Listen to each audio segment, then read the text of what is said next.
Welcome back, everybody, to the Irish Furian. I am the Irish Furian.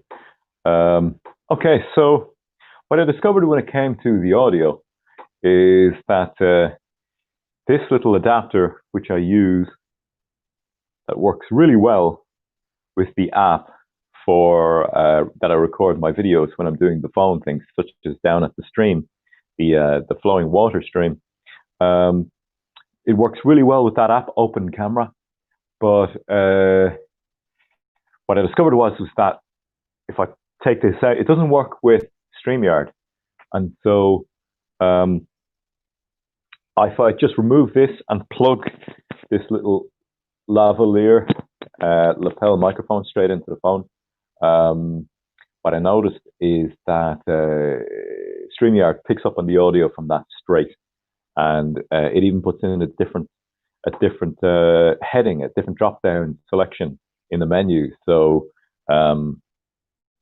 yeah, this microphone hopefully now is sounding okay and has a little bit more kind of warmth and up closeness to it rather than that room sound. So we'll see how it goes today. I'll have a listen to it later after I've done the stream. Oh yeah, taste of washing up liquid.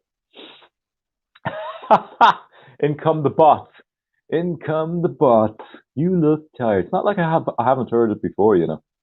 Right, this, I'll just block that nincompoop.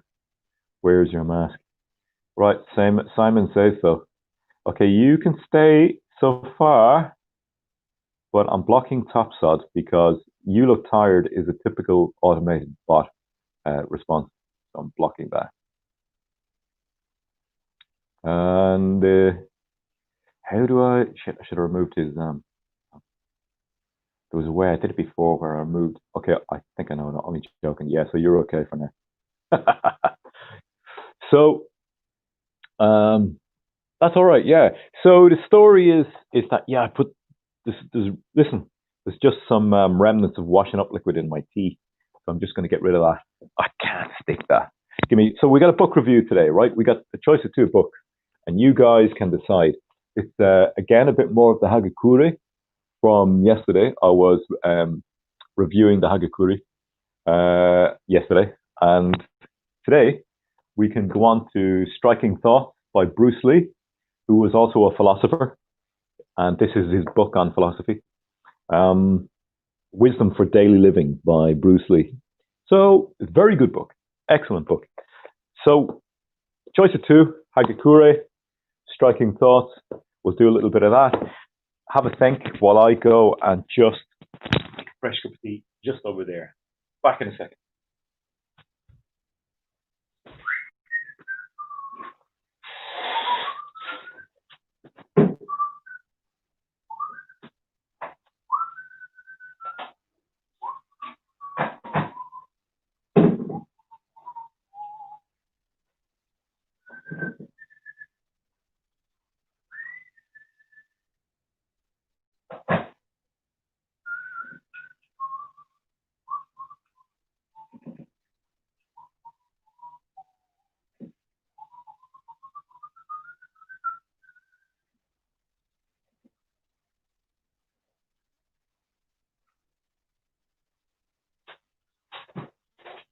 Yeah, really, really wet day today. Really wet and rainy. Really wet and rainy outside. Well, obviously not inside. But we don't let that stop us. We march on.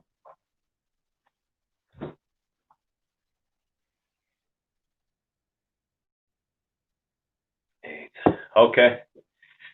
So Dan, I told you that. I told you already that you don't come in here and disrespect somebody. If that's your way of going through life, well, I'd say, you're the one who really needs the prayers and the goodwill because you are blocked, mate. COVID round, stay indoors. I knew he was a bender. Big Red, right? Big Red, you're gone as well. You're disrespectful on my channel, so you're gone. Okay. Enjoy your day. Take it easy. They killed Bruce. I'll just put the mic back on. Well, man, you know, I'm not going to disagree with you there. From what I know about the way the world works and the tickets you take in order to gain prominence or fame, and also how those tickets can be rescinded. It's good to ban two people today. Feels good, it just feels good to get rid of the garbage, the trash. It's COVID. yeah. Cover up, and don't breathe it in. So, Simon, so how are you today? Do you know anything about these two books? You read? You don't read? That's fine. You don't have to be a reader at all. It's not what this is. My channel is about. But I'm just doing a few reviews at the moment. Just going to talk about these things a little bit. Betwixt, who is Bruce? Bruce Lee. Betwixt, look, Bruce Lee. Or are you saying that in a rhetorical, philosophical way? So the book is Bruce Lee, Wisdom for Everyday Living. Yeah. Okay, so Betwixt, you're just, I know your face, man. Are you from Southside? Southside, Northside. I'm not really sure what you mean. So I do read, but never read them. Simon, I'm not going to give away any information online on the internet. You know that. I can't do that. I mean, when I start to talk about nationalist things, or I talk about, we say, the ethnic right of the Irish to the land and all the rest of it, or the Irish right to the land, you're going to have people who are paid by big daddy government, by the powers that be, to, we say, oppose people like me and to give people like me a hard time, and they pay people to come on and do that. So as you see, I just blocked two people there who, without ever knowing me, without ever talking to me before, just came straight on and started disrespecting me. So this is what you put up with when you speak your mind out like that. Bruce was doing a warm up.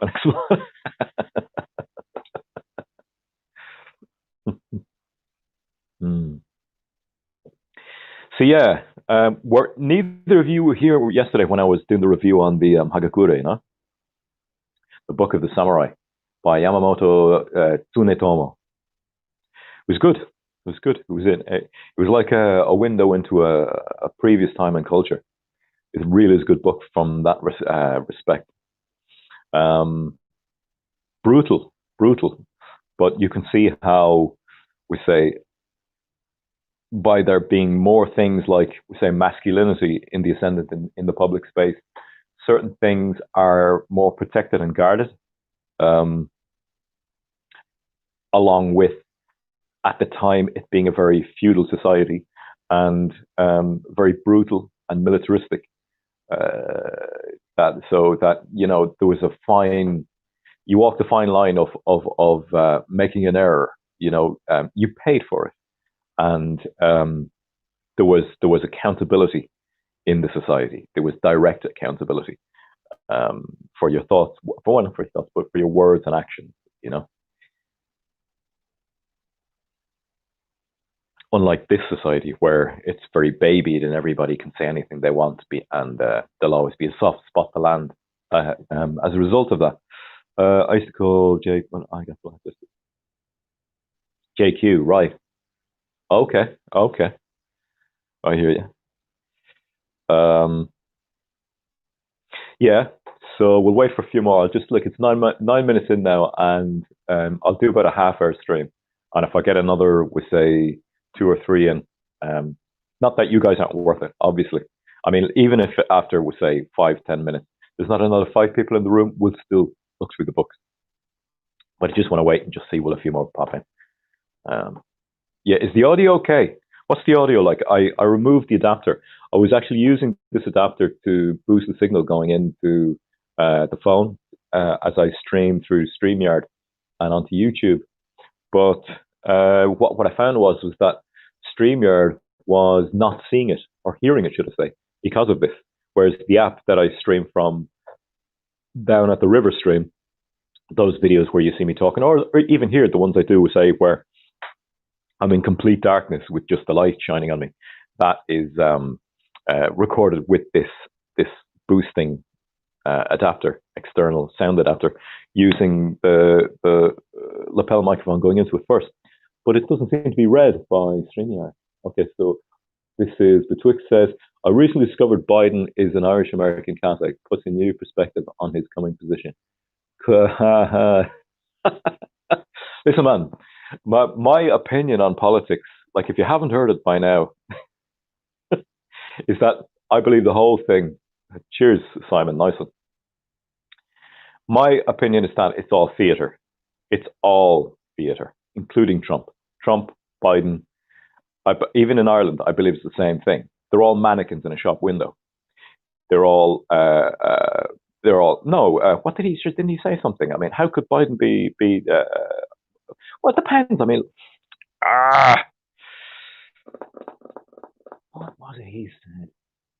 There's something which is very contentious in relation to so-called Christian values, you know. Anyway, you know, I believe that all politics is an illusion. I believe it is just a theatre put on for the illusion of democracy. That's what I believe. And I believe that the people behind it, the people who are running the show, dance these puppets in front of us to give us the illusion that we have control and power. And when we make certain decisions, like when we go to vote, we are engaging in, how do I put it? We're engaging in a consent. Yeah, you see, I think that was it. Yeah, basically Biden, like that's, so it's impossible that he's a Christian. You know, like you don't kill a baby before it's born if you're a Christian. I mean, that's not part of your belief system. You know, Biden's election was also rigged. They're all rigged. I don't know about the mafia, but it depends on which mafia you're talking about. You know, I mean, I believe that there are people behind the scenes who pull the strings, who are the true puppeteers, and it keeps going back and back and back, you know. And like even here, like did you see the video that I did on how you're controlled by inversion? You know, like I put up a video there. This is down by the stream, and I explained how during the 4 years when mass immigration kicked off and really took off, they put in place a person who was half Indian, who was a homosexual man and half Indian.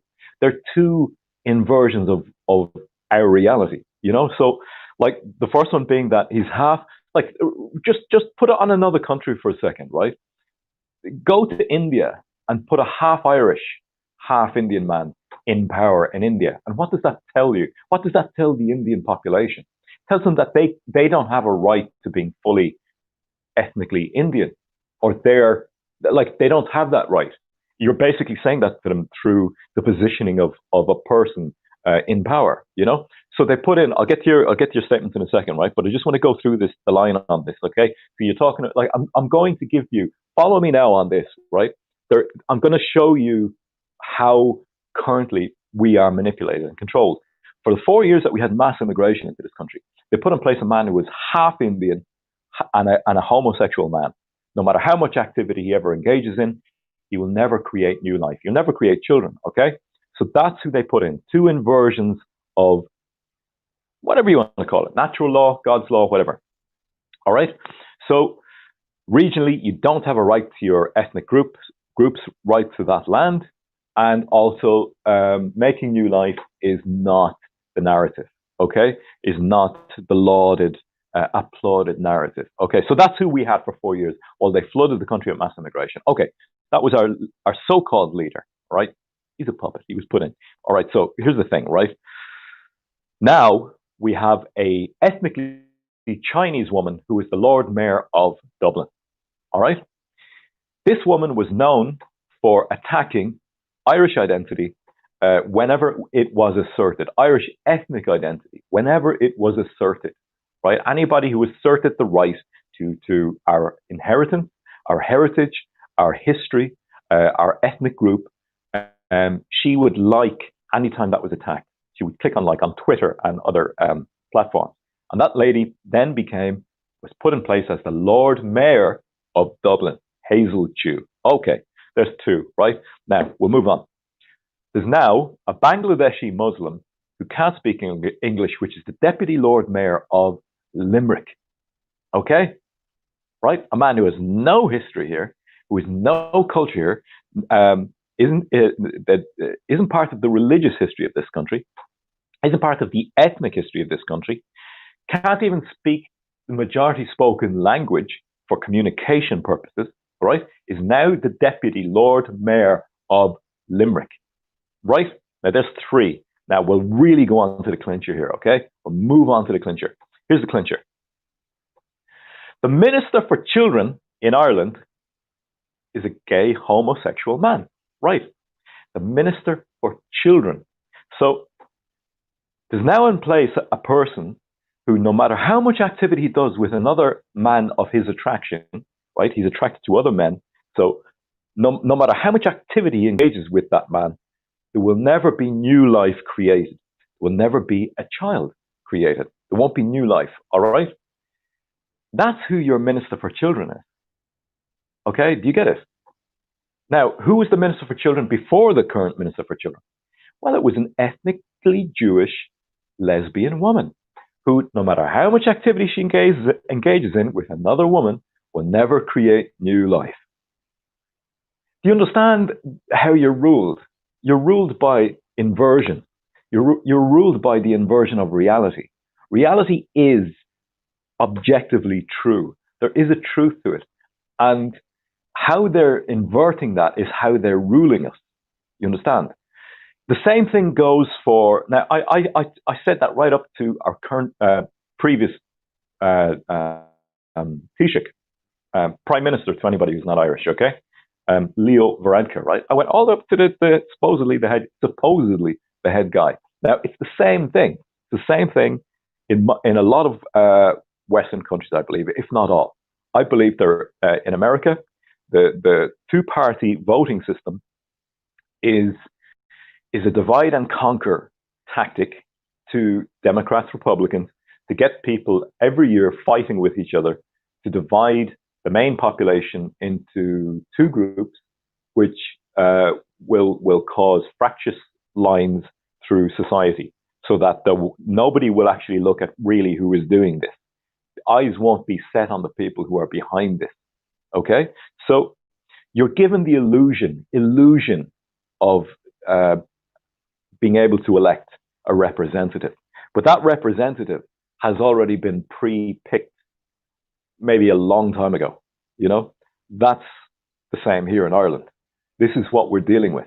You know, this is why I keep saying, grow your own food, have large families, develop community with like-minded people, and grow, you know, develop a moral order, because you can't have groups of people that have high trust among each other unless you have morality. Morality is the bonding agent. It's the thing which binds us together, that we can trust each other with. Otherwise, I mean, I can't invite you into my family to stay the night if I think you have a morality whereby you engage in watching pornography for some of the day or at night or whatever, and you masturbate to that, right? Like, if I think you behave like that, how can I trust you to come into my home if I have a wife and kids?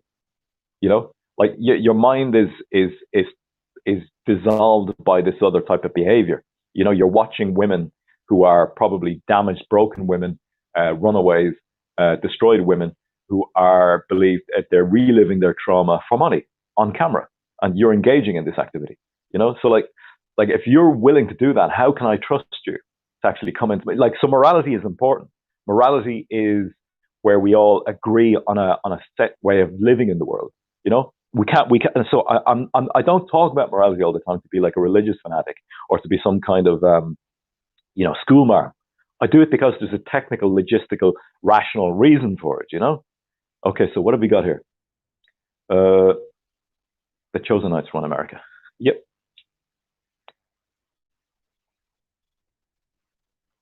Absolutely not. Yeah, agreed. Now we all know it goes no further than mass attendance, if even that. Oh, it's so much more than that, Twix. It is so much more than that. And I don't know if I'll ever approach it on camera. And talk about it. Virat.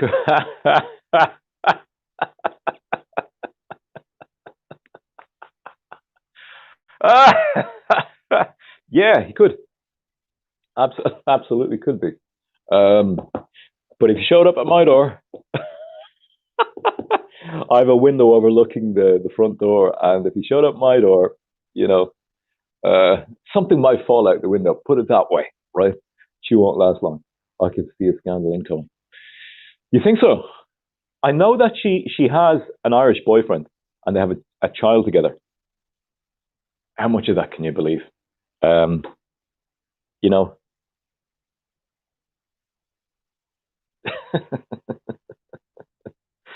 Betwixt says it was Bertie who opened the gates and hid World Health information on them having AIDS, TB.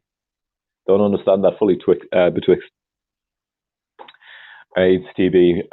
Bertie opened the gates and hid World Health. I think I understand what you mean. You mean open the gates in the flood of mass immigration? Didn't talk about, we say, how it could be the transmission of diseases coming in here and all the rest of it. Okay, so Betwixt also says, as for Leo being unable to reproduce, it's meaningless as the rest of them are family men. The rest of them are family men. Lots of traitors have kids. They do, but you're missing the point. The point is that at this point in time, he was put in place. You understand? At this point, at the point when mass immigration has taken off with a view to overwhelming the native population, you understand? He was put in at that point. He was put in at the point where its beginning, where its real purpose began to take off. You know, where it gained serious momentum. You know, he was put in place at that time, because anytime he was questioned online, if you look at, we say, interviews on the Pat Kenny show or by Pat Kenny, I have one or two of them there. Pat Kenny says, look, I think, you know, a lot of people are worried that there's too many people coming in from other countries. And, you know, Varadkar would just turn around and go, I think that migrants are doing a great job in the health service. And, you know, my father was migrant. And, you know, and so you can't argue, you know, like he's set up to actually cover to lay suppressing fire on anybody who questions that this is wrong. You know, he's the puppet. He's the perfect puppet because he's half Irish. You understand? It's not that the rest of them have kids; they do. But Enda Kenny dropped out at the time when Varadkar got in on a vote of confidence in the Oireachtas. You know, so if the Massimo you let into your home was a millionaire, you'd allow it. That's the Irish mindset. No, I wouldn't. Betwixt, absolutely not. But I see what you're saying. The love of money, yeah. The love of money is the downfall of this society. Yes, and it is the reason all these people are coming here. So, yeah, I hear what you're saying. Simon says so. I heard there is also a lot of resentment in Dublin City. Oh yeah, do tell, Simon. Fill us in on that. She was using her minority status to push people who have been in the council. Okay, so that's what you mean by that. Okay, good stuff. It is true that migrants like his dad work hard, and yes, they do. Yeah, but you're missing the point. The point is that he's a door opener. You know, like he's standing by a door and he's got his back to it, holding it open for migrants to flow through. You understand? Like not just one or two migrants, but hundreds of thousands into our small little country. Do you understand? Like that's his job. His job was to stand with his back to the door, holding it open And anybody who says, Leo, come away from the door, there's too many getting in there now. The people who are already in there, the room is a little bit small, and you're gonna create they won't be comfortable in there. Like his job is to actually stand at the door and say, it's fine, it'll be all okay, don't worry. My dad was a migrant. They all do a great job, and that was his job. So let's say choose, but yeah, I'm interested in this one. I'm interested in this. Chu is using her minority status to push people who have been in the betwixt. Like the issue, like there's so many issues around this. Like when we lose ethnic majority rule in our own country, we won't be able to make the laws anymore. You understand that, don't you? You understand that as soon as the Irish ethnic majority gets bred out and gets diluted and reduced to a minority, you understand that we no longer will be able to make the laws of our own land through the democratic process, or should I say, through the democratic process. You understand that? You understand that this won't be Ireland anymore, because it won't be majority Irish. It won't be Ireland. It's already not Ireland, because it doesn't have borders. A country is not a country without borders. Ireland doesn't exist. But I'm saying it won't culturally be Irish. It won't have the warmth, the flow, the ease of discussion and laughter that the Irish brought to the world. It won't be there, because the country will be full of ethnic groups which are harder, quicker. It won't have that. It won't be Ireland. It'll be something else. And that's the purpose of this mass immigration, is to atomize the population, to create less and less ethnic interest. Like when I was growing up, everybody was Irish, even people of English name descent. We they were regarded as Irish. Well, there was some friction between some people, but we accepted them all the same. They were in the country at the time of the signing of the Declaration of Independence and the creation of the Constitution. So they became Irish then, all right? So, but the point I'm making is that we all had high in-group preference, and that comes from, it's kind of like, say, like the whole idea about, we say, you guard your sons and daughters very, very carefully. Why? Because they're your genetic progeny. They're the next. They're you pushed into the future genetically. Like this is why when a woman goes off and has an affair on a man, he gets very upset. Why does he get upset? Well, he could end up being a father to another man's child and actually having to labor for another 10, 15 years, to sweat off his back to support that child, which is not genetically his. That's called genetic interest, in-group preference. Why at Christmas dinner do you have your family at the table and not entire strangers from out there? Well, it would be like people like to virtue signal and say, yeah, I'd have anybody in for Christmas dinner. Bull. You have the people who have the most, are closest to you, ethnically. The people who you have most interest in helping them survive into the future, which is your family, and it's not just ethnicity. I get that's not just genetics, but it's a strong part of it. So the point being is that when they flood this country with enough people, our ethnic interest, our extended family interest will decrease. It will decrease. Okay. I know you're saying things here, so I'm going to come back. To you. Right. So, and when they atomize us that much, and there is that little in-group preference, what most likely happens is that everybody looks for some kind of order. Everybody, if there's either shouldering groups which will shoulder for power and control over the country and the situation, or what you'll have is some outside force, some bureaucratic organization imposing order on the country, like communism, centralized bureaucratic power. So let me get on to these lads here. Simon says, so Bradker was an intern under Clinton administration in the White House. Really? And also, Simon, you've got some great information. That is really, really good info. And also seen he was Yeah, I knew he was an EU intern. I knew that. I didn't know he was an intern under the Clinton administration in the White House. You sure of that? Okay. Mark Waldron. I remember hearing that Ireland is the largest exporter of doctors and nurses, and yet also the largest. Dead on, exactly, exactly. Um, yes, and it's because of the dismantling of identity, and it is because of the love of money that that's happening.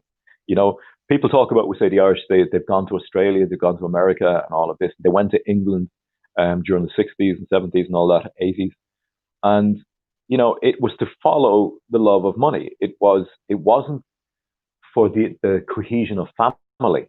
It wasn't for the love of family. It was, well, maybe they thought, going abroad and sending home money would support the family and all that. I get that. But you're not with your family. When you travel to other countries, you are following, improving your resources and improving your physical status in the world, your physical ability to survive in a better way. And what does that in the modern times is money. It's all the love of money. So his dad and the doctor didn't know the arse from the his dad was the doctor who didn't know the arse from the elbow X-ray. Are you serious? Yeah, I think I remember hearing something about that. Scandal, right? Like, that shows you, like, if that shows you, like, the levels of incompetence, and those levels of incompetence are not being questioned, and not being used as a way to end a particular scenario like mass immigration into a small country, well, then there's another agenda at work here, because it's continuing. And Varadkar signed the Global Compact for migration, so we know that there's an agenda. So, like, who's doing the agenda? Is it our little government in Ireland who's going, yeah, replace us, yeah, get the entire world in here and breed with us till we no longer have an identity, and that we're all a big mishmash of who the hell are we, so that it's the people aren't making these decisions, so democracy is a falsity. Let me see. I disagree. We had an empire here, and we got them out. What's a few savages? What's a few savages? It's not even savages. Like, what are you saying, savages? Who are the savages? What, migrants? No, I mean, a lot of the migrants I know are not savages. They're fine people. It's not the issue. It's the system. It's the drive. It's the agenda. You understand? We had an empire. We got them out. Yeah, but we got them out because they wanted to go out. You understand? It was that the systems that were ruling at the time worked in agreement that they wanted to pull out of Ireland. If they were in ascendancy, if the British Empire was still in a good place from the point of view of resources and wealth and power, they wouldn't have left. Like, we have a very skewed idea of what history is. And oftentimes we're told what history is when in fact it was something else.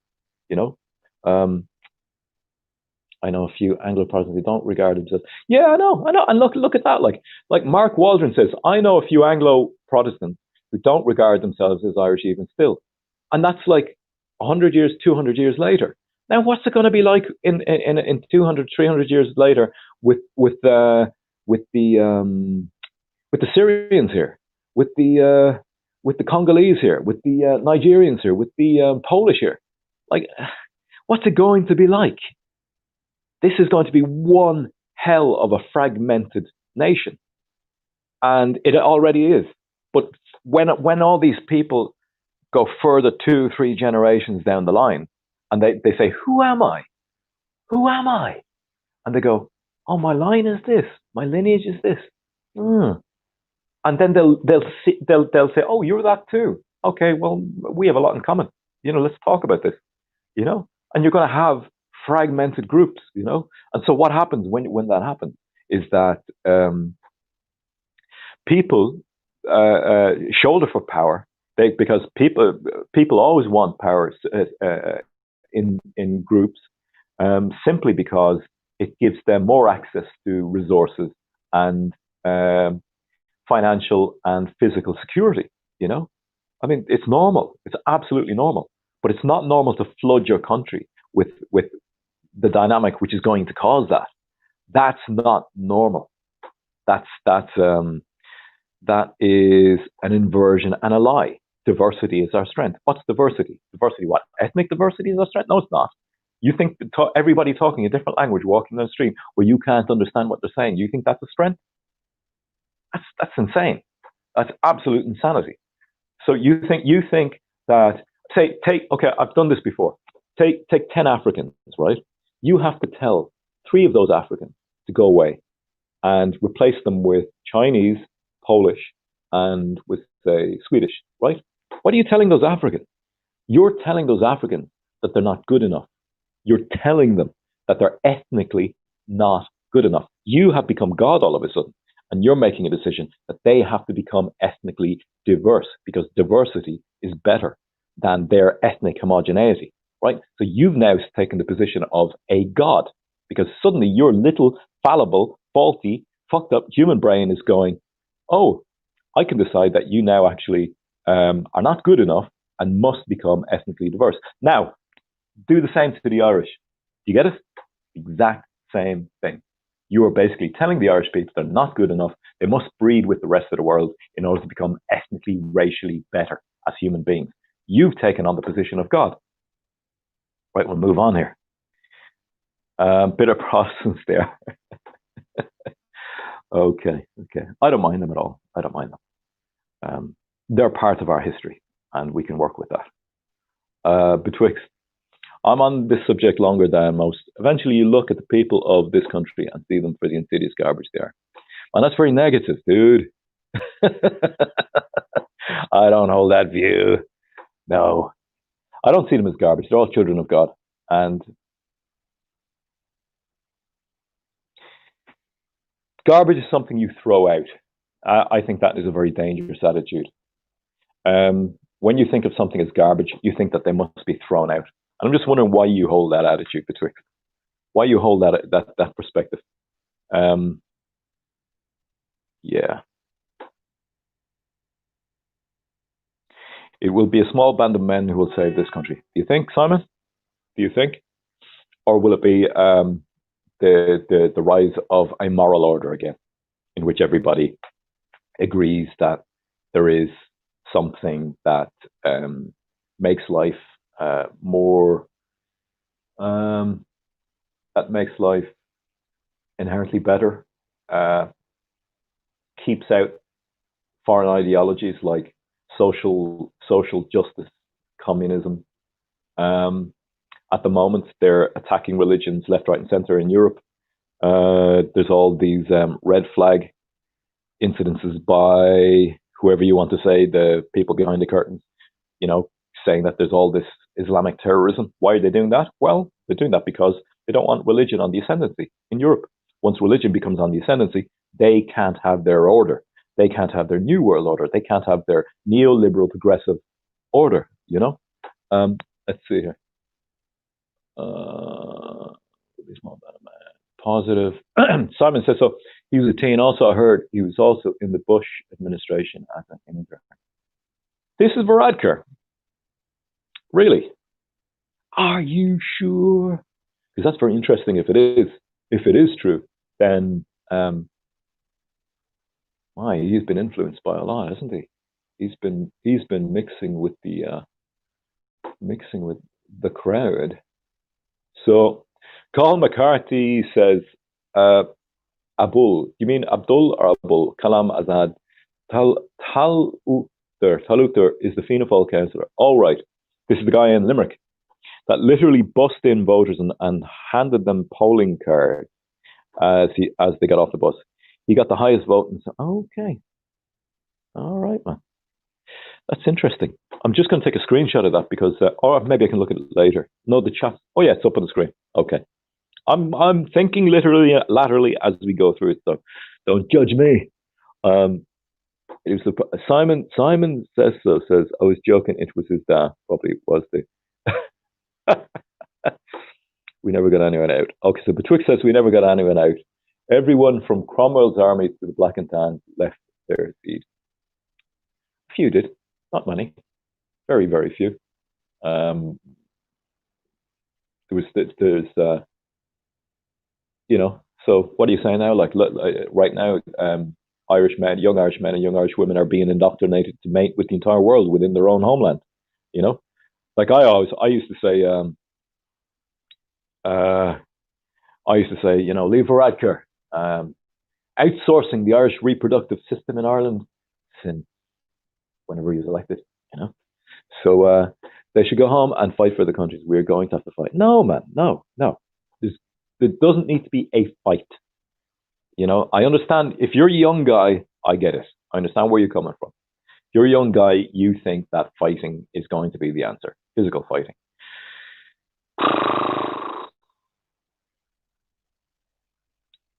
It's not, you know. You don't want to go down that road. You really don't. You don't. You think it's going to be just fisticuffs and bullets and stuff like that. It's not. The two biggest killers in any war are cold and starvation. All right? Starvation, not having food to eat. All right? Nothing, because your supply chains have been destroyed. You can't get food to the front line. You can't get food to your men. You can't get food to the families who live in the areas. Invading armies come in. They burn crops to the ground. They destroy root vegetables. Or they take them for themselves. You don't want to go down that route. This is why I keep talking about a moral order. The war is cultural. The war is spiritual, as far as I'm concerned. You know, like I'll tell you, like if you believe that, what I recommend for you, Simon, okay, what I recommend for you is to go on to BitChute. Do you understand the video? Do you know the video platform BitChute? Go on to the video platform BitChute. Find the Irish philosopher, I suppose, thinker, Keith Woods. You know Keith Woods? Go find Keith Woods' video, Killing Yugoslavia, all right? And look at how the world media, the people who control the world media, how they painted Milosevic at that time. At that time, we were all firmly convinced Milosevic was a despot, a tyrant, a dictator, right? If you go according to the narrative that Keith Woods puts forward in his video, Killing Yugoslavia, what you see is that the media completely controlled the narrative as it sent out images and news stories to the rest of the world about Milosevic in Yugoslavia. According to Keith, from what he's done in his research and understanding in that video, Milosevic was just a nationalist. He just loved his country and he loved his people and he wanted a country for his people. The media made it out that he was a despot. Now, I'm open to being corrected here. I'm open to be completely wrong, but this was my interpretation of what that video was about, or part of it at least. And like, if I stood up in the morning, right, and I wanted political power, how do you think it would go, Simon? Right, so I stand up, okay? I go out and I stand up on soapboxes out in the city here, right? And I start shouting, Ireland is for the Irish people. Ireland is for the Irish people, right? This is our country. This is our country. And I believe this country is solely for the people who've inherited the land from their ancestors, right? I believe this, and I believe that anybody that doesn't have an ethnic going back 3 generations hold on this country must leave. I believe they must return to their homeland, okay? If I do that, I go out and I start doing that out on the street, stand up on a soapbox, and I continually do it. What do you think is going to happen to me? Or you, or anybody? How do you think what do you think the media is going to start, what little stories the media is going to start writing about me? Or about you? Whoever does it, okay? What do you think the spin will be by the media? Well, it'll be all the key words, won't it? It'll be, we have a new fascist, we have a new anti-Semite, we have a new hater of minorities, we have a new Adolfo Hitlerio lover, we have a new the symbol, that symbol that looks like a spinning wheel with 4 arms, right? We have a new one of those on the scene. The media would lambaste me. It would first off try to completely discredit me. The Gardaí would be sent around to say, find reasons to actually stop me from speaking. And if I continued to push it, if I got actually started to get support, they would start to step it up. So go watch that video on BitChute by Keith Woods called Killing Yugoslavia. This is why I'm saying the only way out of this is to actually grow your own food. Grow your own food. Have a large family. Find a good woman and make yourself good metal.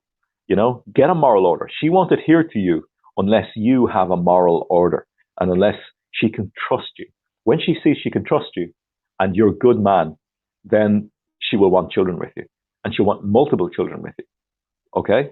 That's not going to happen until you put those ducks in a row. And if you're a young man, Simon, I would say do that now. Do it now. You have the time now. Grow your own food. Work hard. Get a small patch of land and you'll find a good woman. She will then want to be with you. All right?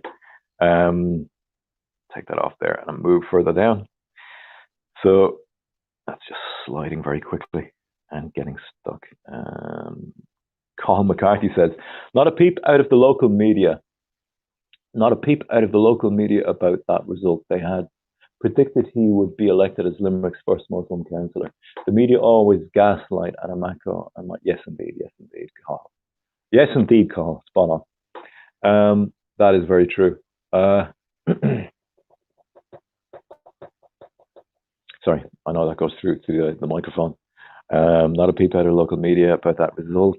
Yeah, because the media supports that result. You understand? This is like what I was saying about, say, Varadkar being half Indian and a homosexual man, that those two inversions suit the narrative that the people behind the curtains are supporting, the agenda that they are pushing, you know? So Varadkar leans up against the door, holding the door open, while floodloads of people come in. He signs his little global compact for migration, you know, ticks it off, and then all migrants have all rights to come to our country. Rights created by the United Nations, which supersede ours, the native people. Okay? So he's put in place for that. The reason the media didn't talk about this guy, about how this guy behaved and how he, as you say, they bust people in and held out, doled out, and gave out polling cards. You know, like this is all, I keep saying it, like, you know, I'll say it's set up to succeed like this. And then the media supports it, you know. But I think that guy would have gotten in anyway. I think there would have been some method or some way in which he got in, but that is the one which is acceptable under a democracy, you know. We'll move on to the next one. Simon says so. Migrants should be 5% of the population, no more.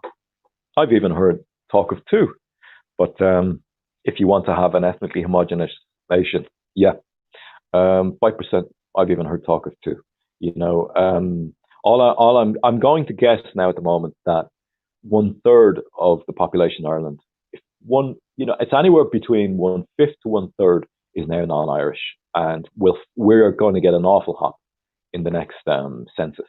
If the census is carried out dutifully, and if it is honestly carried out, we are going to get an awful hop. A great way to determine things like that actually are, say, now I'm just going to say bank statements, but I know it's more specific and detailed than that. Not just bank statements, but remittances and money that leaves the country. You can actually find out bank accounts and stuff like that are ways to find out what the names of people who are living in the country and whether they're Irish or not.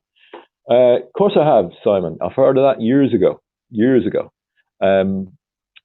Barbara Lerner Specter, wasn't it, in Sweden? She openly said, you know, that Europeans are going to have to learn to be not ethnically homogenous, and to that the European aristocracy, along with the Jewish elite, will run things. You know, now whether that's true or not, I don't know. But you know, Work it out for yourself. You see who runs the media, you see who runs the banks. I would say, um, yeah, I don't want to get too into it at the moment. Look, it's all down to it's all down to morality. It's all down to morality, how you view the world, how you view other people as a result of how you view the world. Why is it the way that you view the world? You view the world because of your morality, what you believe. You know, what I believe now is not what I believed a year ago. What I believed a year ago is not what I believed 3, 4 years ago. I was I was well and firmly entrenched in the neoliberal world order. You know, I was well entrenched in it, but I was lost. I mean, I was genuinely lost. I had no sense of my manhood, my masculinity. I had no sense of, and this is from an older, slightly older man. You know, so Simon, you have a lot of time to get things right. You know, if you're a young man, if you are, betwixt, I was referring to Irish people. I'm not sure what that's in reference to betwixt. If you can let me know. I know I'm going slowly down through the comments here, comment section. Simon says, so he was a student of the Erasmus College in Europe, groomed for politics. That is, you're talking about for actor there, obviously. Yeah? Okay. It's inevitable. Yeah, it's the way the system is created. It's the way the system is set up. Which is why I keep saying over and over again, grow your own food, have large families, get God, get a moral order, adhere to community.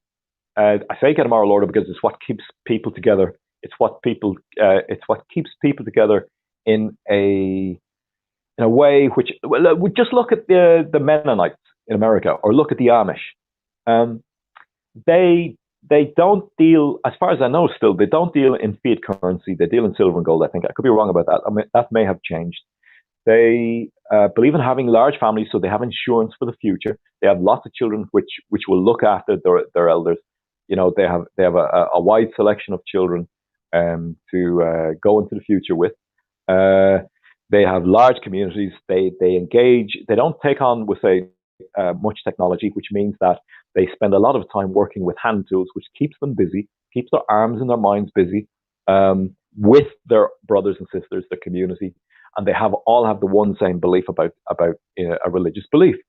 By having large children and growing their own food, they will move into the future and be the future, because the future isn't there for those who don't show up. If you're not having any children, there's no future for you or your genetic lineage or line. This is obvious stuff. It's really obvious. Um, Simon says so. Irish viewing, watch Europe at the last battle. I know it, yeah. You will see what's coming. I know. I mean, yeah, look, that's fear mongering, okay? That's just fear mongering. That's one interpretation of the future. That's not necessarily what's coming. That's what's coming if you don't grow your own food, and so on and so forth, Pinochet was right. Franco was right. Mussolini was right. Uncle H was right. um, yeah, but the thing is that they, we don't know where we don't know what happened there. Again, history is something that is controlled. What you understand about history is something that is told to you by other people. You're told by other people through history books, which are written by other people. You're told about history through documentaries and through Hollywood movies, which gives you false memories of what happened in history because you weren't there. You weren't there. I wasn't there. We don't know. So all we ever get is information which is given to us by people interpreting history. But how do we know what they're interpreting it through? Are they interpreting it through a religious idea? Are they interpreting it through a dogma, through a hatred of Europeans, through an understanding through religious text? Are they the people writing history, giving us this fear? Quite possibly it started out that those people that you just mentioned had an issue in their societies and they wanted to fight, like you suggested, that become militaristic, to get all the men armed and dangerous and organized, and then in comes with, say, the people with the trillions and billions and see an opportunity to make more money through the death and destruction of European men. So you know, there's always manipulation. Once you take the ticket of anger and resentment and fear, you then are controllable. You're controllable by your fear, your anger, your resentment, and then you'll see that you will think you will need to organize into large groups, leave your home. I believe the only time you should ever defend yourself, even with the weapon, is to defend your home, your patch of land, your family, the safety of your children, your wife. That's the only time I believe. Once you leave the home and go out there and actually get into an ordered column, you are then manipulatable. You can be manipulated, by banking interests, by corporate interests, by governments working for same. So let's see. We'll move on to. We're not getting at the end. You came in bloody late, man. Where are you? I'll just read out the early ones here first. All right. I'm talking too much and I'm not reading enough of your messages. I'm trying to answer your messages as best I can, as in my understanding. They all fought communism and the Bolsheviks. Yeah, I know. But there were situations to begin with, which led to them ending up in that position. There were failures in their moral order, in their familial order, they had taken tickets which led them to be in situations whereby they then had to fight communism. If they anyway, so we just keep going, right? Maksupi UT, hello. 10 points until soon. Okay, take it easy, Betwixt. Take care. Mark Waldron. The Balkanization of Yugoslavia is another example of how similar ethnic groups couldn't coexist peacefully. Well, Mark, I would agree and I would disagree. I would say that people don't fight. People don't naturally fight. Like they're not naturally aggressive to each other. They look for all kinds of reasons to not fight, especially if you have families. If you have a family, if you have children, men, I mean, you look at they're constantly seeking ways to get out of conflict and confrontation, because they have a responsibility to the little new lives that they have. I mean, so I believe that it's a manipulation by corporate interests, by banking interests, by powers that be to use militaristic manipulation in communities, farming communities or whatever. Even at that, like where if they can manipulate them or frighten them so bad that they feel they have to fight back against the force which isn't there. So like if you have to, this is why the flooding of a country with different ethnic groups is not natural, because it's natural to form individual ethnic groups. By flooding one geographical location with lots of different ethnic groups, you end up with vying interests and vying power interests for resources. And then in comes the divide and conquer people, and they send in their community organizers to stir up racial and ethnic hatred. That's what's happened to Ireland right now. You understand? That's what the Black Lives Matter thing is. That's what it creates division among us. When we were just Irish here with some English and all the rest, it couldn't really happen. We had an island but then they had to do this mass immigration in order to divide and conquer. Once you have so many different peoples of different vying histories and heritages and cultures, now there has to be some kind of ruling order that keeps peace, and that will end up being communism, or it'll end up being a totalitarian rule, which is still communism. But it's not even communism. It'll like we already have centralized power and authority from Brussels,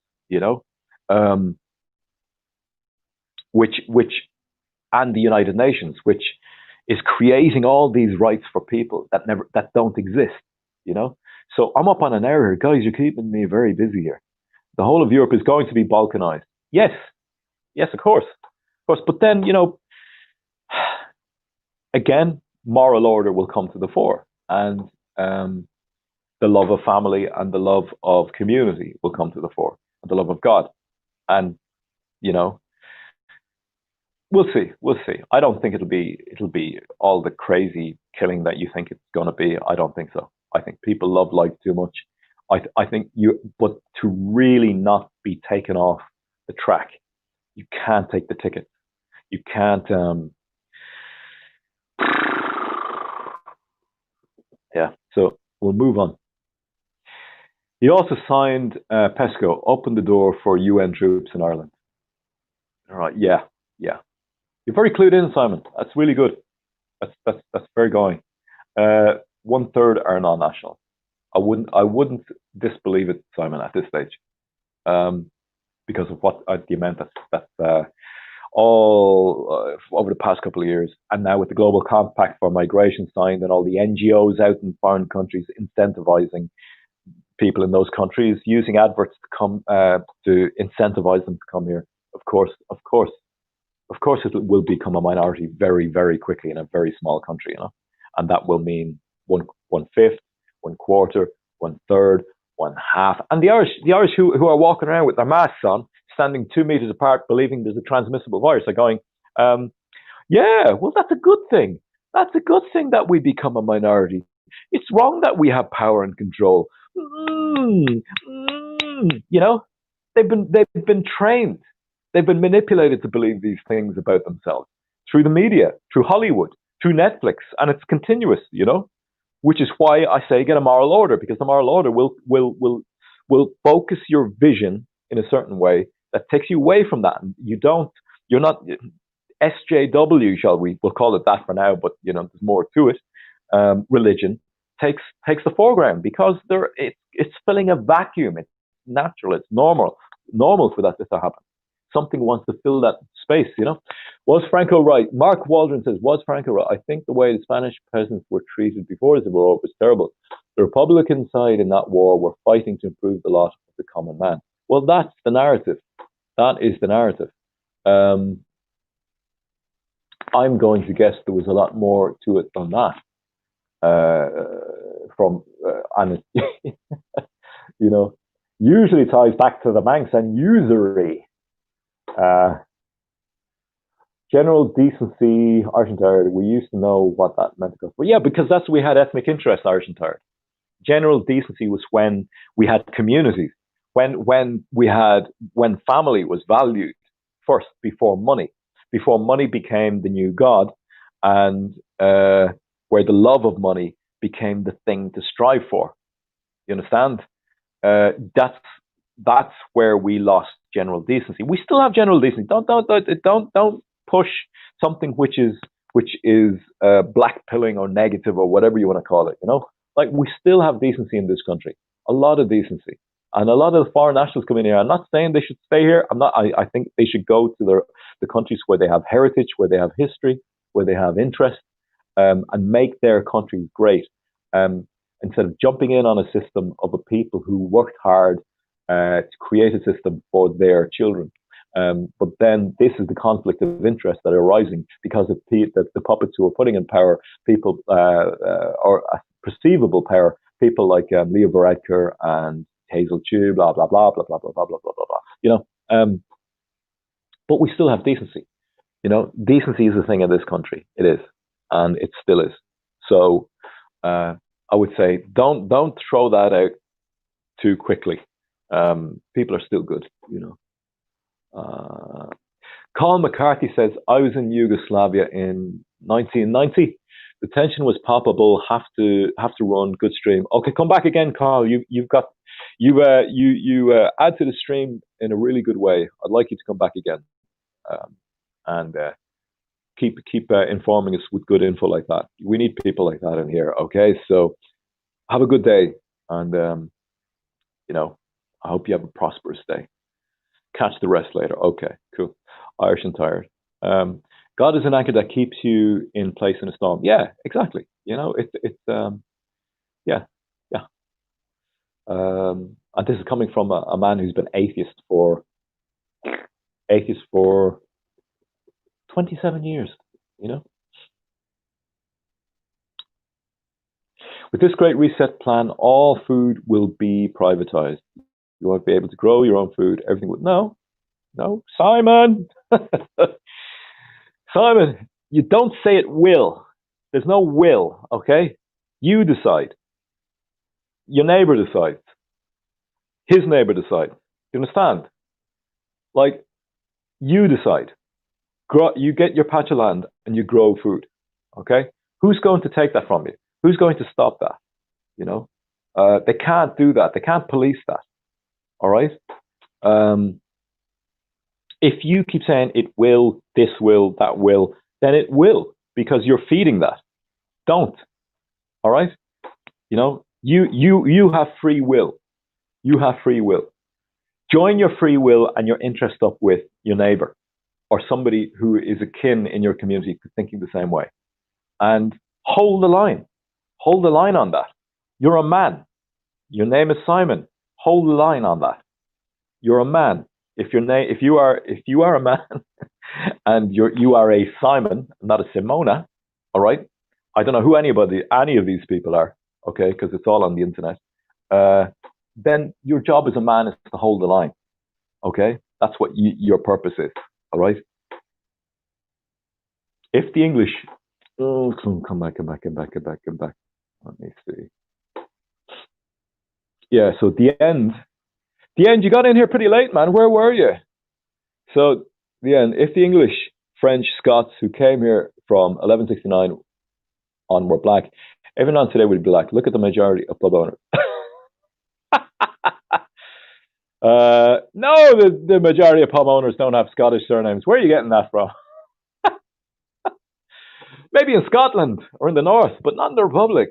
Yeah, there's a few, but not the majority. Yeah, of course they would be black if the English, the French, and Scots who came here in 1169 were black, but they weren't. They weren't. They were Scottish. They were Celtic. They were Pict heritage, ethnic heritage, and so on and so forth. Again, I'll go back to the reality, the truth again, right? Objective truth, objective reality. We all have different ethnic lineages. It's what makes who we are today in the here and now, okay? There's no if they were black or African or whatever. They weren't. They didn't come from Africa. They came from Scotland. More so in the north of Ireland, yes, and in Donegal and places, all right? And definitely in Scotland, obviously, and France, right, and Norman. Okay. Deal with what's real, you know, not what if, right? There's no if here. All right, move on. Notice it. The end, you're pushing my buttons again. You're pushing my buttons, all right? You're walking on thin ice. Remember that. I put up numerous videos on this subject. No such thing as Irish, right? Yes, there is. Because if you say there's no such thing as Irish, you also have to say there's no such thing as Jewish, Israeli, or any of the ethnic groups that Jews adhere around, okay? You have to say that there is no Congolese. You have to say that there is no Nigerian. You have to say there's no such thing as German. You have to say there's no such thing as Swedish, right? Let's not go there today on this stream. You know how I stand with that. We are made up of definitive, specified ethnic groups. We don't live along a timeline. We are not multidimensional beings. We live in one place at one time. That's who we are, okay? So there is such a thing as Irish, because that is the label, the defined signifier of who we are right now. Okay, so Irish Inspired. When Pinochet came to power, it was a CIA group. Yeah, and yeah, you get it. Irish Inspired. When Franco came to power, priests were being murdered and nuns were being raped by communist lunatics. Okay. Well, you probably know that history a bit better than I do. So, that could also be a lie, you know. That's something that is pushed in the narrative, you know, that that was happening. Um, I usually find that with these things, what it's one or two things. It's like the chewing babies thing, or it's like you know, the whole clergy and the children thing. It's not like a constant. I don't think. I think what the media has done is it takes one or two incidences and it then expands on that and it makes it more outrageous by saying there was lots and that it was continuous, you know. Whereas in fact it may have been one or two or three, you know, over a period of time. Like again, I would say go look at Killing Yugoslavia on BitChute that Keith Woods did. Okay, it's a very good video that shows you how media makes people think a certain way and controls the narrative so that they can enact agendas further down the line. Okay, Richard McKevitt. Who's the dickhead? Richard McKevitt. Who is the dickhead? The first Garda of the New Republic. Simon says so. The first Garda of the New Republic. I cannot think of this name. Went to Spain. I cannot think of his name. Went to Spain with a band of brothers. Fight for. Yeah, I heard of that as well. I know what you're talking about. The first Garda of the New Republic. Oh, I should put that up, shouldn't I? Where are we at? We're doing a long one today. There's a lot of people in, and a lot of good information and stuff has been put in the chat. So I'm holding with it for longer than usual, but I do have stuff to do. And it's a wet, rainy day out, and I've got to go out in that. So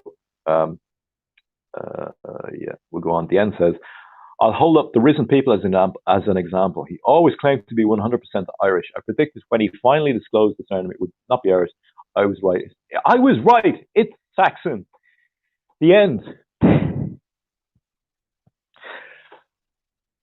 Right. I'll say it again. Okay. My may not be yours, but it's mine. My finishing line for who the Irish are the families who were in Ireland at the time of the signing of the proclamation and the creation of the Constitution. Okay? That's who I'll accept as Irish up to this point. All right? I'm making that as I am being discriminatory. I am not being tolerant. I am being discriminatory. I am discriminating in a very definable way. I'm specifying that is where I draw the line, who the Irish are, okay? Which includes people of English descent who lived in Ireland at that time, okay? So that's what I'm saying, all right? Up to that point is where I'm defining the Irish. You may define it as different. You may define it differently. That is my definition. That is that is the way I'm reasoning the Irish identity. Okay, so we'll move on. At Simon, so okay, he's talking to somebody else. He's talking to some guy called Simon. Mark is talking to Simon. Say so. Owen O'Duffy. Oh yeah, that character, the guard, I think. Simon says so. Cheers. Yeah. The end. Any Irish person who bangs on about 100% is overcompensating because they know they aren't. The end. You're walking on thin ice now. Okay. So you're now starting to push propaganda in my chat that I won't allow. All right. So you're on a very thin ice. Okay. Again, I told you before, the only reason I let you here is because you provide entertainment sometimes. All right. But if you're going to push that propaganda in my chat, I'm going to ban you. All right. One more. If I see it further down, delete your bloody message. If further down I get to it and I see that again, I want to get rid of that now. All right. Because that is, you're undermining our identity again. All right. Any Irish person who bangs on about being 100% Irish is overcompensating because they know. Do you realize how much I've fought this? For how many friends I've lost because I've defined this line? All right, because I call attention to reality, right? Which is why I set up this channel. Okay. Now you're coming on here and you're spouting the same rhetoric which I've had to fight for years now. Okay, and I've lost friends, I've lost acquaintances, I've been unfriended on social media many times by people whose minds have been taken by this rhetoric. You now are spouting that rhetoric, I'm going to get rid of you, right? Sinn Féiners are the worst offenders. I predict you will not have an Irish surname. Right, you're gone. I'm sorry, man. You're gone. No, I'll tell you what, I'll put you in a timeout because you provide valuable you provide valuable a valuable opposition in the chat for now. Okay. So we'll move on. Let's see. Irish Interior, a lot of that was Mark Waldron. Irish Interior, a lot of that was exaggerated. Franco committed far more atrocities, you see, of fallen because he took tickets, allowing the Moorish regulars to rape and kill the Spanish peasantry. So Simon, listen to what Mark is saying. Listen to what Mark is saying, right? He's right. This is why I'm saying you don't leave your home and fight. You grow your own food. You have a large family, and you build community with like-minded individuals who hopefully share a moral order same as yours or similar to yours. Not the exact same, right?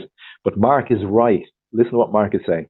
This is what happens when men are manipulated and controlled, and then are controlled through that manipulation. They have to go and fight, and you end up with these situations. So don't, all right? Don't. Okay, that's all I'm saying to you. Yes, man, there would be a no private property research. I get it. I know what they're trying. I know what they're trying. They're trying it. Okay? You don't have to take the ticket. You can support another narrative. You can support that. You have free will. All right?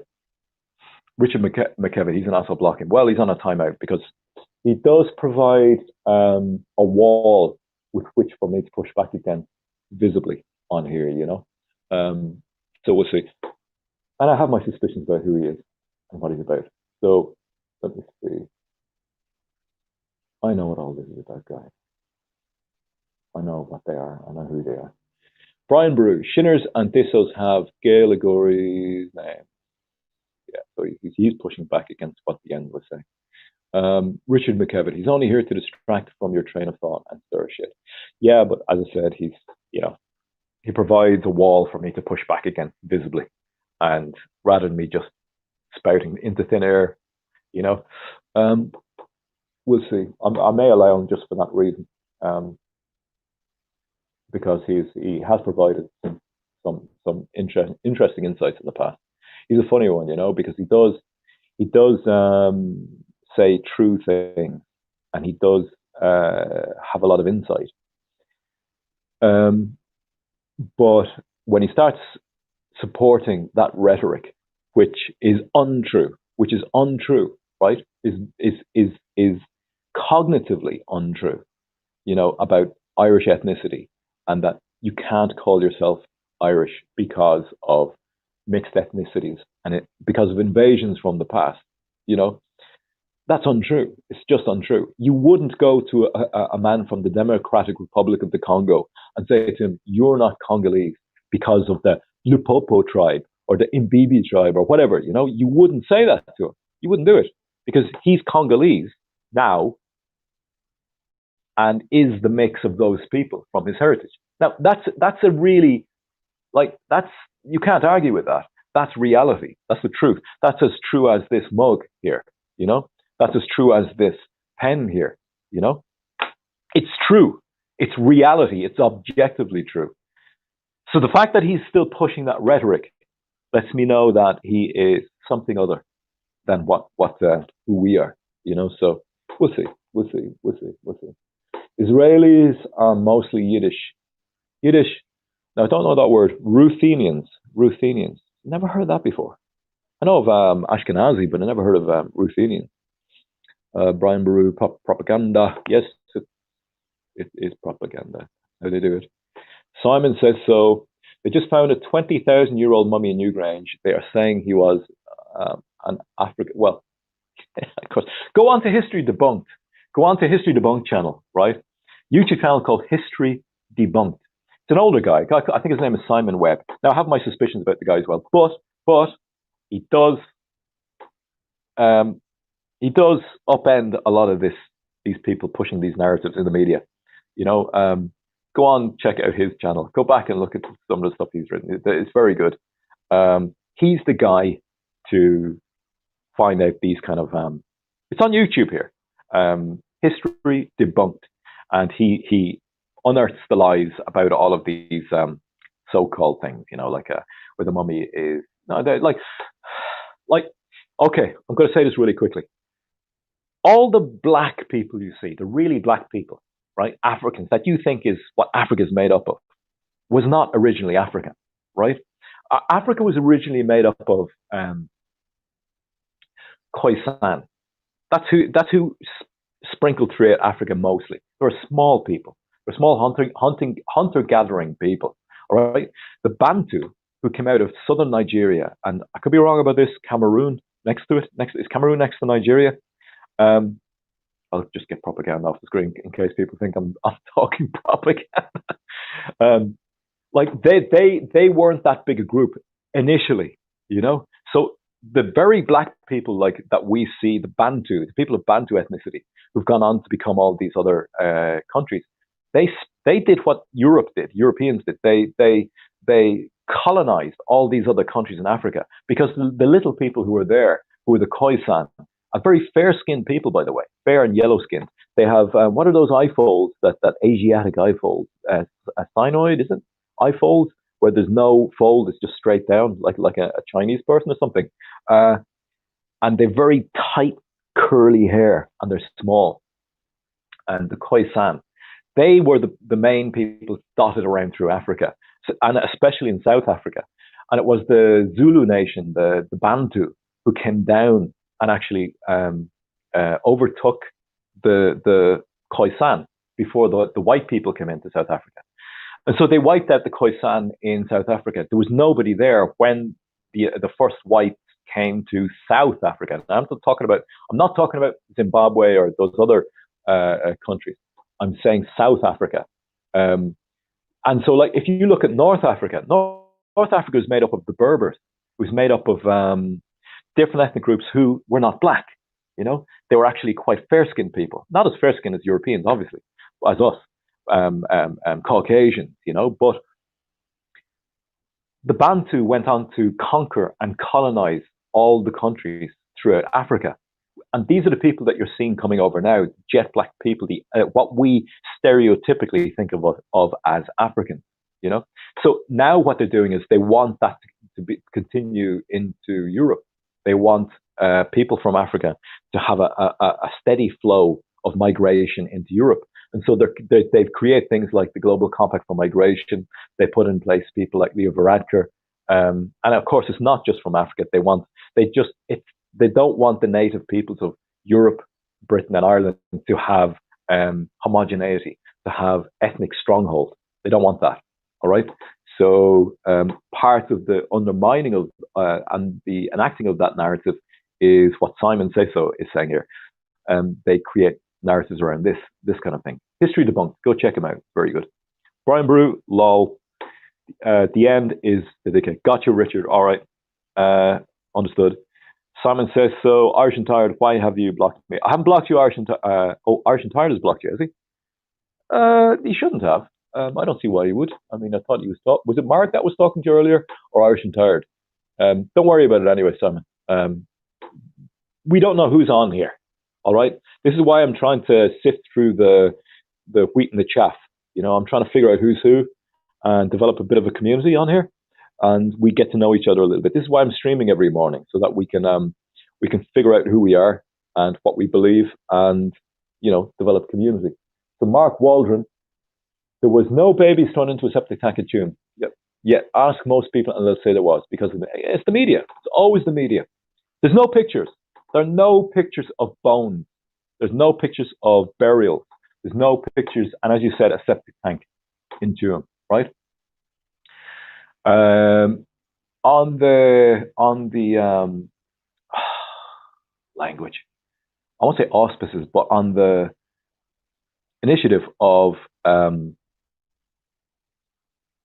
On4 on here, he said, go on to catholicarena.com and put into Google CatholicArena.com and Tuam Babies. And I went on, I found their article on it. Now, in fairness, like, I mean, I was never on that site before, right? And I was never on that site before, and I don't even see myself as a Catholic at this. I see myself as a Christian, all right, but I think I see myself as a Christian anyway. I'm getting there. I think that's the way to go. Anyway, the point is that I was never on Catholic Arena before. On4 told me go on, check it. So I'm not lauding it. I'm just saying go check it out. They put up some very good arguments about how there couldn't have been. There's no evidence. There's no pictures. There's no bones. Nothing on it. So the media is just talking.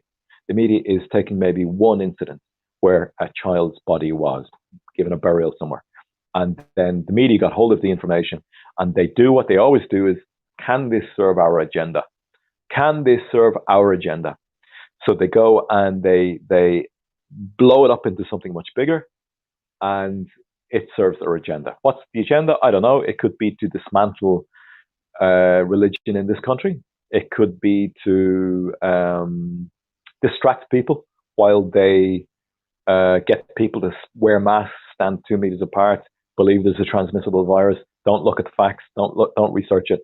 Get your women to actually be all up in arms about this thing, because women are more emotionally based on average, and you know, create a stir. You know. So let's see. If he was African, he was from North Africa. Yeah, and that was something that Simon from History Debunked said as well about a particular what was he talking about? There's a particular emperor, an Egyptian emperor, I think it was. He was, or was it Roman? To do with the Romans. Anyway, they were pushing the narrative that he was, you know, the idea that he was Bantu, he was black, but he wasn't. He was. It was because the Romans had gone that far south and into North Africa, and that they had, you know, sent out an emissary or not an emissary, but someone to take a position of power there, and he ended up being that, and he was of Roman stock or something like that, and he was Sicilian or something like that, so quite dark and tanned, and I don't know. Anyway, go look it out. It's a very good channel. All right, so Irish Entire says, Simon says, I have it. Oh, have I? Okay, so. That's between you two guys. Brian Brew, a lot of English-sounding surnames are actually English translations of Gaelic names like Bradley and Harrington. Okay, interesting. Yeah, Bradley and Harrington. All right, interesting. As I said already, I mean, I personally regard people who were in Ireland at the time of the signing of the proclamation, creation of a constitution, as Irish. You know, so. But after that, I mean, you have to have a definitive line. You have to have a line in which you don't back past, and I don't back past that line. That's my line. I've drawn in the sand. We're on an hour and 28 minutes here, guys. I'll go on a little bit longer. Simon says so. I heard that the Americans gave Liberia to all the slaves who wanted to return to Africa. They had a similar constitution. They still foofed it up. Yep, that is apparently true. Brian Bruce says, at the end, all Nigerians aren't Irish. Okay, there's more people after jumping in down there. On4 is in here. Oh, my Lord. Are you still here? I'm going to move On4's back there with comments as well. Brian Brew. All right, lads, I'll move faster, okay? I'll get down because I'm just waffling. I'm not waffling, like I'm telling you what I believe to be the objective truth. Okay, you two, it's the other lad, the end is all, yeah, of course. There are 14 in my family. Go on, lad. Are you serious? Is that 14 in your actual family? Like your sibling? That's fantastic. That's the way to do it, you see? That's the way forward. So you have a good model from which to work with. Irish Entire, National Party is the only rallying cry. You know how I feel about politics anyway. The end's last comment was the constitutional. The Black Irish will be saying the same thing in 50 years. Time to keep the aliens out. I have to agree. That's Uncle Paddy. Is that Uncle Paddy? Paddy, is that you? An Uncle Paddy of mine died last Christmas, so you know, I was thinking, is he back? On four says it's worth watching Simon Harris's chat with Garoyd, who summarizes the communist atrocities in Spain. Of course, Franco's side also did bad things, but they were mostly acting to protect Spain. Okay. Brian Bruce says most Smiths in Ireland are probably McGowan. Yeah. Okay. Really? Okay. The Congolese, I can't validate that. Like the Congolese isn't a valid counter argument. They are on the same landmass. That's like saying Cork people are different. No, that's untrue, Uncle Paddy. That is actually untrue, because you in Africa you have tribes in very close proximity to each other who are different ethnically. You also have tribes which are geographically very close to each other who are the exact same ethnically. But you also have within regions different tribes very close to each other. So that's even here, like but it's a moot point. The point is that you know where my ending line is. Like people up in the north of Ireland are ethnically different from the Irish in the south. Even in the west, there's a slight difference ethnically, and you can say that all around Ireland, even though we're just a small little country. But it doesn't matter. That does not matter. The point is that I draw a line to say that the Irish are who they were at the signing of the Constitution, the creation of the proclamation, or to put it the other way. Yeah. So, but you get me. Ruthenia is covering Ukraine and Belarus. Ruthenia is Carpathia. Brian Bruce says Ruthenia is Carpathia, Ukraine, and Belarus. Okay. Really? All right. Thomas says, so yeah, I was joking, taking a piss out of Marxist, as he does. Trudeau applauds the first African woman, black vice president in the US. Who was the first black woman? Who was the first black woman vice president in Africa? This is Irish and tired. Trudeau applauds the first African woman, black vice president in the US. Who was the first? I said something back there, and 3 people just jumped out of the room. It was when I was talking about Ireland and having the different ethnic groups. Even in Ireland, ethnic differences, and 3 just disappeared. Incredible. It's amazing how different people are triggered differently and don't actually just go, oh, I'll have a little think about that. See, do I agree or don't agree? It's almost like it becomes an emotional embodiment in their bodies that they can't withstand anything different being said. On 4, so Mark, this is between you two. I'll give it a watch. I'm reading Anthony Beevor's book about the Civil War. Of course, you have to allow for certain bias, but I think the conditions created by the Spanish right led to war. Maybe. I mean, you know my opinion on that. It's usually whoever benefits from it, financially, resource-wise, and that usually goes back to, same groups. On 4, Bantus are one of the main ethnic groups in sub-Saharan Africa. Many Nigerians and Zambians in Ireland today, for instance, are Bantu. Yeah, but Bantu is Nigerians, exactly. So, but the point I was making was that, in sub-Saharan Africa, yeah, exactly, yeah. But they spread out, they really spread out. They conquered and colonized the rest of Africa, and they didn't do it as nicely as Europeans did in other countries. Maybe Bantus are the most successful imperialist. The media love Bantu Americans. Yeah. Well, I think that, who's that? Brian Brew. Brian Brew is saying that maybe Bantus are most successful imperialists. It's not that they're successful, Brian. It's that the people are using them to push a narrative, push an agenda. They are proxy warriors. They are being used as proxy warriors. It's not them themselves. It's the people behind the curtains with the trillions, the power that want certain. They want certain outcomes for our countries, and they're using the Black Americans and Bantus as propaganda for the completion of their agendas. So even it's not even them. It's the people behind the curtain, people with the trillions, the people. Ah, yeah. So All right. So Simon says, "What's your view on star forts all over the world, even Asia?" I heard a theory that white people were in China before the Chinese. Um, Survive the Jive, is it?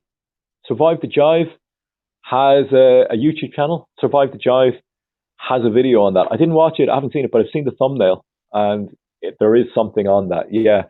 Well, there's the whole idea of the Indo-Europeans and the Aryan peoples, which is why I believe that that narrative had to be usurped and inverted by Hollywood and by the people who own and run the media, um, because that narrative supports the strength of that, and that need that for them to have ruling control and power, that narrative has to be dismantled, you know, and they do so through movies, the media, TV, and so on.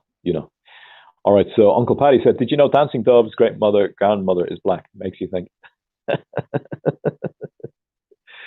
Okay,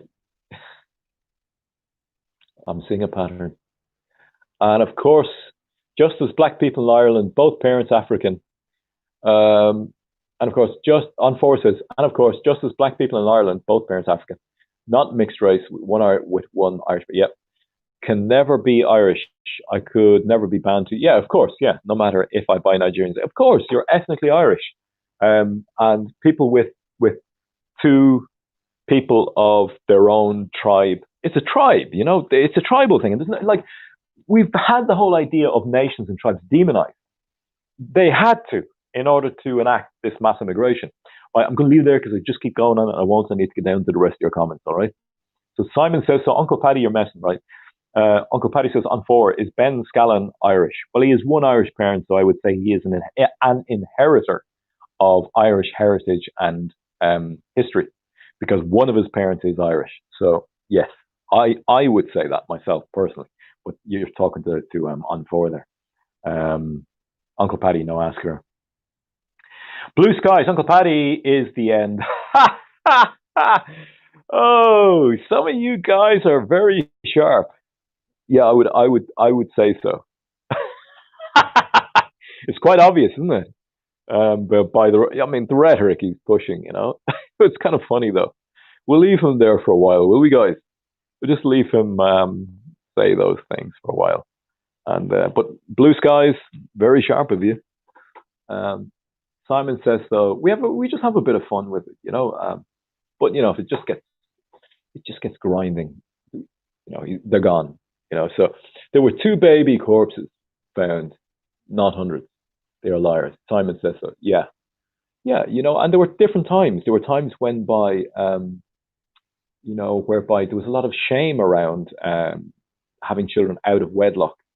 But that's what kept our society. It's shame which holds, like a society can only operate when people control their behavior.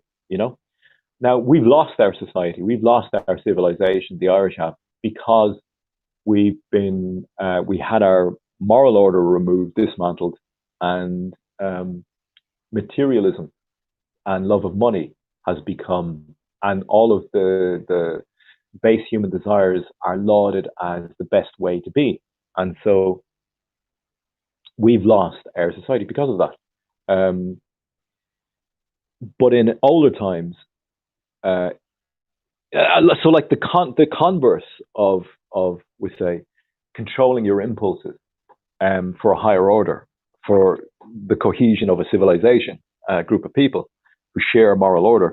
The only way to do that is to control your impulses, and one of the ways you control desires and impulses and behavior in society is through shame. Which is why, since they dismantled the religious order in our countries, you now have, with say, SJWs, social justice warrior religion, shaming people, for being racist, for being misogynist, for being, that's the trying to use social shame. You understand? So it's a way to control people within. Sometimes it's good, sometimes it's not so good. Sometimes it works to benefit for the larger group. Sometimes it doesn't. So it depends on the group that you're shaming. On four says, and even mixed race Irish presents problems these days as they are often conflicted.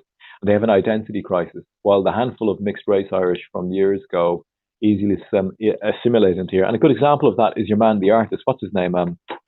Sharkey, Kevin Sharkey. He ran for Irish presidency, but he ran with the idea of not opposing mass immigration. Funnily enough, a man who is half Nigerian and half Irish sided with the native Irish and the idea that we are a people and that we have a right to our homeland. But he didn't get anywhere. Did you notice? He didn't get anywhere in presidency. So it was a way to get the gay referendum and abortion referendums passed, of course, Brian said. It was a way to get the gay referendum and abortion referendum. Yeah. Uncle Paddy says, Blue Sky is most likely the end. Classic projection. You see? Yeah. All right. Chameleon. The end goes by the names Uncle Paddy Moriarty. Yeah, I know that. I know all that. We know, sure. I mean, look at the way he phrases sentences and the little emoticons that he uses. We know. On four, I'll leave it at that. Thanks for the stream. Very interesting. Yeah, on four. I'm slow getting down through the chat to see your stuff. Put up some more videos, man. We want to see more videos from you. Good afternoon, Colin. How's it going? Simon says so. 23andMe done a DNA on me, and they traced me back to Barabbas. but the thing is, who's doing the testing and who's doing the who is go research who runs those DNA companies. Go research who owns them. Fair enough if you can and if it makes sense. Okay, but do a little bit of research on who owns the DNA, who owns a lot of the DNA companies. Mark Waldron, have to run. Good stream. Nice one, Mark. Take care. Have a good evening. And stay dry. Wear your rain gear. It's wet today if you're in Ireland. Okay, so most people in the West of Ireland have Spanish. No, they don't, Simon. No, they don't. That's a misnomer. That's not true. Again, that is manipulation of the media. Before anybody gets all upset emotionally, I know this is a point of contention for a lot of people in this country. They like the idea that there's a lot of Spanish bloodlines in this country, right? Don't, because I'll say this to you, right? The Spanish were an opposing army, an opposing country to the British. Okay, the British had rule over Ireland. Okay. And the Spanish were supposed to have sent over an armada of Spanish ships. All right. Now, here's the thing. Even if a ship or two ran aground on the west coast of Ireland or the north or wherever, all right, a Spanish soldier is a soldier for a foreign force in this country who seeks to usurp and remove control of British power over this country. So how would he have survived in this country? How would he have survived? Like, you would have had Irish families who didn't like other Irish families, who would have contested with, say, ownership of land, or you would have had bad blood between people. And if they saw that they were harboring a Spanish soldier, if they saw that they were harboring a Spanish soldier, they would have used that as an opportunity to get that family taken away, imprisoned, killed, put to death, whatever they did back then, so that then the land would have become theirs. I'm using land as an example. I'm just using the idea that human beings are not that cut and dry. and there were certain power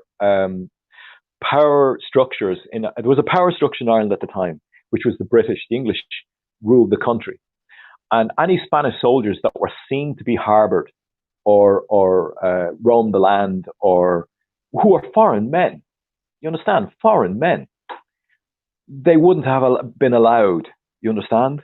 Now, there may have been a tryst or two, there may have been, but a lot of Irish would have been terrified to harbor a Spanish soldier at that time. So it makes no sense. You have to think these things through, and you have to understand the context that was there. The context at the time wouldn't have allowed for it. Even to think of, like, people think that Spanish ships just came up and docked at the harbors and the bays and just sat there, just like a merchant vessel. They wouldn't have been allowed. Like, there was a power structure here. I support the introduction of Sharia law into Ireland to correct the women's problems. Well, I think Sharia law is just biblical law. I think it's a law unto, we say, the understanding of God's law. I think it's been given bad rep. I think it's been pushed in a very negative light by the. Now, I know I'm going to be contentious with a lot of people on here who are afraid of the whole Muslim thing. I'm going to say that the whole Muslim thing is being used again as a proxy war against the natives, and that it is being demonized because they don't want, like, if Christians behaved according to the Bible, they would be behaving according to basically the same law. You understand? It's a God's law. It's God's law. Like Christians have the same laws, the same. You're supposed to, if you are an observant Christian according to biblical references and biblical learnings, scriptures and all the rest, you would basically be enacting, if you were to make society, civilization behave according to the laws of God, then you would actually, you would have a same Christian law. You understand? Like, so the fact that they kept demonizing and making fearful this idea of this thing called Sharia law, according to Islam, is tells you how far down the line we've gone, according to their idea of imposing a law on us. And I'm not talking about Muslims or Islam or Christian. I'm talking about the neoliberal order as pushed by who's. So Cameroon, people hate Nigerians. Go to Douala and ask them like I have. Cameroon, people hate Nigerians. Okay, yeah. There you go again. See people side by side with very different ethnic interests. The dialects of Irish would have become separate languages if it wasn't for Radio Gaeltacht. Possibly, but it's a very small country, and that's funny. That's actually funny. If you think the only thing stopping the Irish language from becoming separate languages is a radio station. I mean, we now have people flying here from Brazil and India and Pakistan and Cameroon and Nigeria. So if you think the only thing stopping the Irish language from becoming separate languages is the radio, well, think a little bit further. Simon says Anne Boyle is to be played by an African. Yeah, I saw that. Again, that's just the rewriting of our history. They're, well, British history, but they'll do the same to Ireland. I promise you. They'll be at it as well. It's using people of African descent to usurp our identity, and it's not even the Africans, it's the people doing it, like a small bit of Norman, maybe. Yep. I mean, colonialists, yep. Irish related to Spanish and Basque way back. Yeah. As British, especially Welsh, but Irish descended from Spanish sailors is a myth. Yes. Simon says, so Brian Brew, the Shoiga sisters done that show, Who Do You Think You Are? And they were told they had Spanish ancestry. They were told, yeah. What evidence was there? They're talking between yourselves. There were hardly any Irish birth records before 1800, true. But you have Yeah. True. Simon says so. Something to do with the Spanish Armada that got chased up the coast by the wind. Yeah. Arshan, are you upset? Oh, okay. I said that you'll die in a white people reservation surrounded by Muslims who hate you. That's Global Man, right? So we know, like, is it Blue Skies? Blue Skies, you forgot to mention Global Man in your list. So will we get rid of him, guys? Because that's quite, that's just going, accept your future.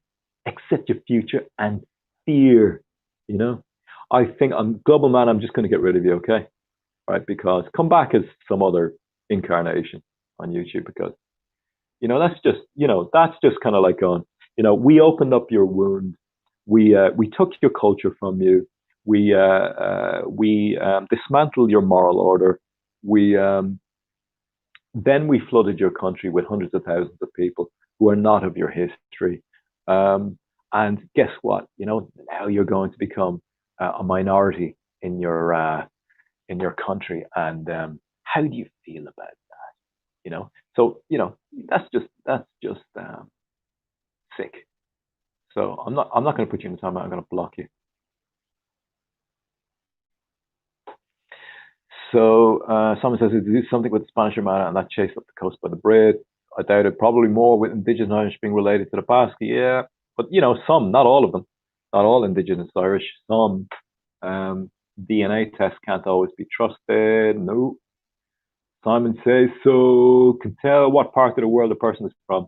DNA can tell what part of the world is by sand sediments in the body. I don't know about that now. I don't think there's anything like sand sediments in the body. Unless you're North African. Brian Baru. Connemara people are Spanish, so they should accept open borders. Yeah, no. Simon says, Brian Baru, Danny Dyer done it as well, and he's told he's related to Henry the Seventh. Henry the Seventh. Colin Rochford, grand thanks. We'll have to play from the beginning. Yeah, it's a long one, Colin. It's a long one. It's good, but it's testing my mettle, and my day is stretching in forward because I'm staying on. But it's worth it with you guys. We're separating the wheat from the chaff here. Irish and Tired DNA testing is harvesting. You pay, yes. I agree with that. Simon says so. They do, man. Look at showing assistants. They look Spanish. Yeah, but that's do you understand? Like that's how the manipulation is created. They take somebody who looks something and they spin the narrative around it. So they look Spanish. Like my sister has dark eyes and dark brown hair. My brother has fair hair, blue eyes, and a mustardy like beard. The Irish are made up of lots and lots of different ethnic groups. So what? That's why I draw the line. That's why I draw the line at the proclamation and the Constitution for who the Irish are from that time period, from that end there. I ended there for me. I mean, yeah, you can say, oh, because if you don't do that, well, then everybody who's coming here will become Irish. And what will you end up with? You'll end up with no identity. There is no Irish identity. You'll end up with atomized population. Again, as I described earlier in this video, I described how it will create everybody balkanizing into their own groups, and they'll all vie for power. Not necessarily violent power. I'm just saying they'll push for resources, and some groups who are less higher in high trust and altruism will just push, and push down minority groups. Like we Irish ethnic groups are a very high trust people, and so we try to lift people up, whereas not every group is like that. Not every ethnic and racial group is like that. Just be aware of that, and that's okay. That's okay for where they come from. That's to me. My understanding is that works in the ecologies where they come from. The Irish gave them refuge. Then again, it's about moral order, So Say so. So Brian Brew, say so, not an argument. Spanish and Irish look like each other because they are related way back, not because of stranded soldiers. Well, they didn't even look like each other, you know. Like you're talking, like the people, like the Irish of the future are going to look like Southern Spaniards and Brazil at this rate.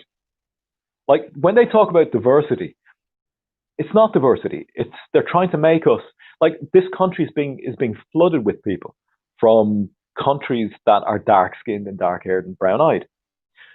Look at the Spanish, especially the southern to middle of the country Spanish, after they were ruled by the Moors for how many hundred years. You know, a lot of them are very dark haired, very aquiline features, very sallow skin because they have that North African influence. What do you think Ireland is going to be like in another 300, 500 years? Like, it's not diversity. There is no preservation of difference here. You understand? When you flood a country that is all pale skinned, like the Caucasian population of the world is 11%, roughly. You know, it's nebulous because you can't really completely track it down. But using the population numbers that you can get hold of, the population is 11%. That means half of 11% is female. Of that is female. So you're talking 6% at the most. Population of the world is genuine Caucasian. You understand? Genuine, pale skin, blue eyed, and the rest of it. They're flooding our countries with people from all over the world with darker skin, dark hair, dark eyes. That's not preservation of diversity. That is a desire to end diversity. So, you know, the people, so you're talking about, we say the Irish being similar to the Spanish in the past, but the Spanish in the past weren't the Spanish that are there now, you know. There's been changes, but at the same time, um, it's not an argument for doing that, you know. So, okay. Um, okay, Brian, Irish, Spanish and Irish look like each other because they were okay. It does not matter. We Europeans are related in some way. Yes, yes, that's true. Simon says that we are the Spanish. Where are the Spanish surnames? Well, exactly. You know, there was a power structure in the country. Um, Simon says so. Brian Brew, good question, but usually the women take the husband's name. Yeah, you're having a discussion among each other. Henry VIII. Simon says the you having a discussion there. All right, so we're down as far as anything interesting in the last four. Simon says, the true man, they found a body on the Dollyman Strand and they'd done a DNA test and were able to tell he was from where. Because he had what? He had a melted cheese toasty in his hand. Look at the Shoigas. Look at Hector. Sheila Shoiga. We are descendants of Romans. I remember who the Shogas are now. Yeah, I didn't have a picture of them in my head earlier when you were mentioning them, but I do now. Yeah, I mean, like, you know, like, so yeah, like you're talking about like different looks among the Irish. Like, so they say we're not diverse enough. I mean, that should be enough to tell you the amount of genetic diversity in this small, tiny little country.